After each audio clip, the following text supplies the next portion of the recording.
झी5 आजच सबस्क्राईब करा आणि पहा तुमचे आवडते शोज।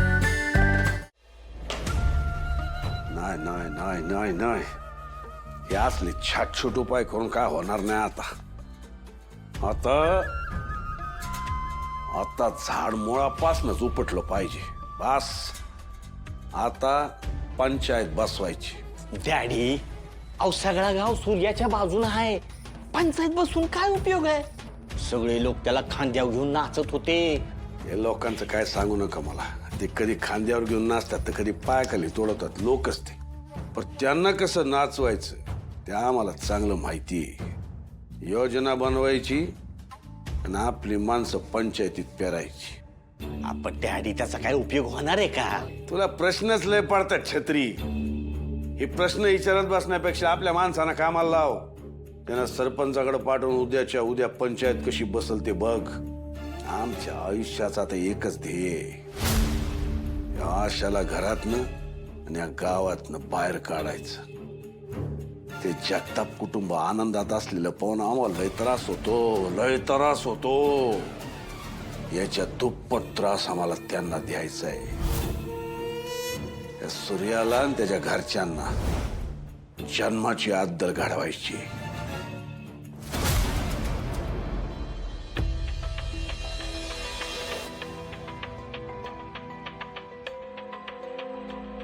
सुखेला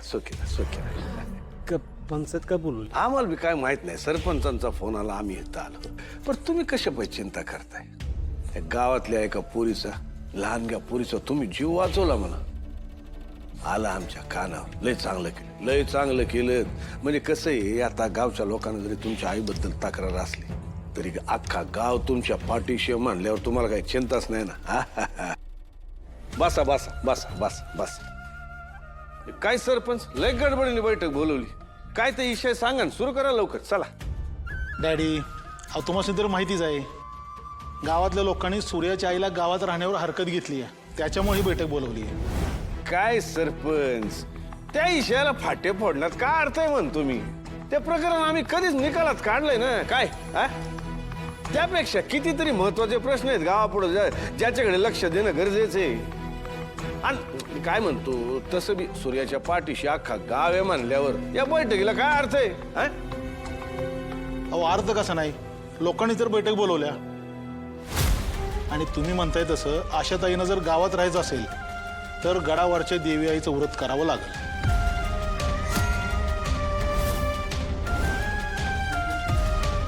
सरपंचांनी एकदम हुकमी उपाय काढलाय बरं का? हो का, सूर्याच्या आईला केलंच पाहिजे। पण हे व्रत इतकं सोपं आहे का? हा तर गडावरच्या देवीचं व्रत म्हणजे महाकठीण, महाकठोर।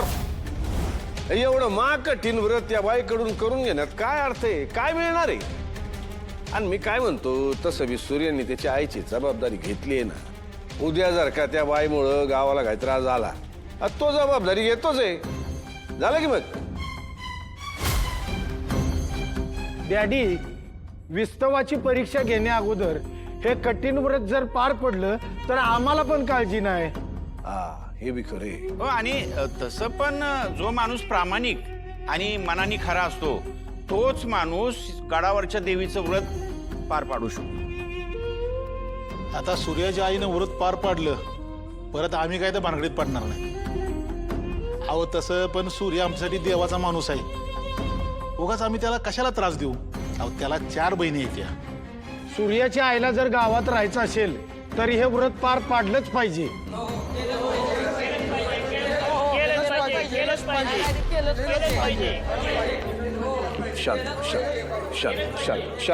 शांत जावई बापू, मी काय म्हणतो, आता जर का लोकांची मागणी मान्य केली नाही तर आपणच तोंडावर पडू। आता जर का माघार घेतली तर हे लोक काय तुमच्या आईला हित राहू द्यायचे नाही। आता काय ते तुम्हीच बघा।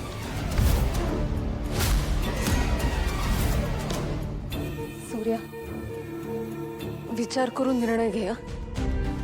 हे बघ, आई ऑलरेडी फार अशक्त आहेत रे, आणि त्यात गडावरच्या देवीचं व्रत करणं म्हणजे सोपी गोष्ट नाहीये ही। हे असं रात्रभर पाण्यात उपाशी उभं राहणं, त्यानंतर मग तसंच गड चढणं आणि मग देवीच्या देवळात येऊन ज्योत पेटवणं, हे सगळं काही साधं नाहीये सूर्या. नाही, पण त्यांनी जे काय पाप केलंय ते काय साधं आहे का? त्या पापातून मुक्त व्हायचं म्हणजे केलंच पाहिजे, नाही का? डॅडी प्लीज, तुम्ही आईंबद्दल काहीही बोलू नका. राहील जावई बापू, तुम्हीच बघा काय ते. पण माझं काय म्हणणं आहे, किती दिवस तुम्ही अशी लोकांची बोलणी खात जागणार? त्यापेक्षा एकदा तुमच्या आईने व्रत केलं तर तुमच्या बहिणींना त्रास सहन करायला लागणार नाही. 2 बहिणींचे लग्न व्हायचे दाजू विसरू नका. नाही म्हणजे आम्ही आपली जाणीव करून दिली वा, बाकी तुम्ही बघा काय ते. डॅडी, निर्णयाचं माहीत नाही, पण माझ्या बहिणी स्वतंत्र आहेत आणि त्यांच्यावर आहे ना देवाची कृपा आहे. त्यामुळे त्यांच्या आयुष्याचं ना चांगलंच होईल. मग कुणी व्रत करू नाहीतर न करू. आणि बघा डॅडी, इथं आहे ना प्रत्येकजण आपापला निर्णय घेऊ शकतो. ये तुम्ही.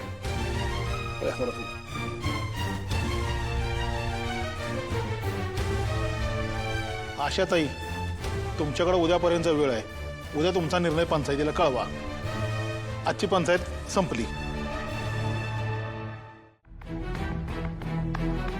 ही व्रत पूर्ण करायला ना प्रामाणिक आणि सच्चा माणूस लागतो. तसा पण तुझ्यावर कोण विश्वास ठेवणार आहे आणि का? नशीब तू हे व्रत पूर्ण करायला घेतलं नाहीस. हे व्रत तर पूर्ण झालंच नसतं, पण विनाकारण माझ्या सूर्याच्या पाठचा त्रास वाढवला असतास तू. बर डॅडी, आम्ही येतो. या या या चल.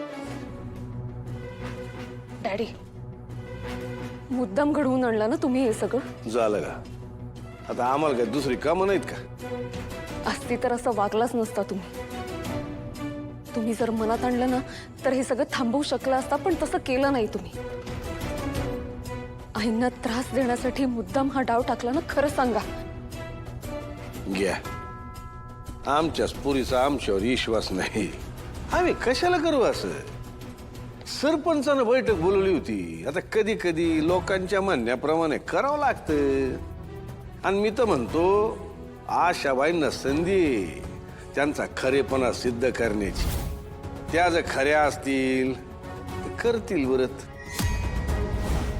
खरं का नाही आशाबाई? हा, येतो. चल.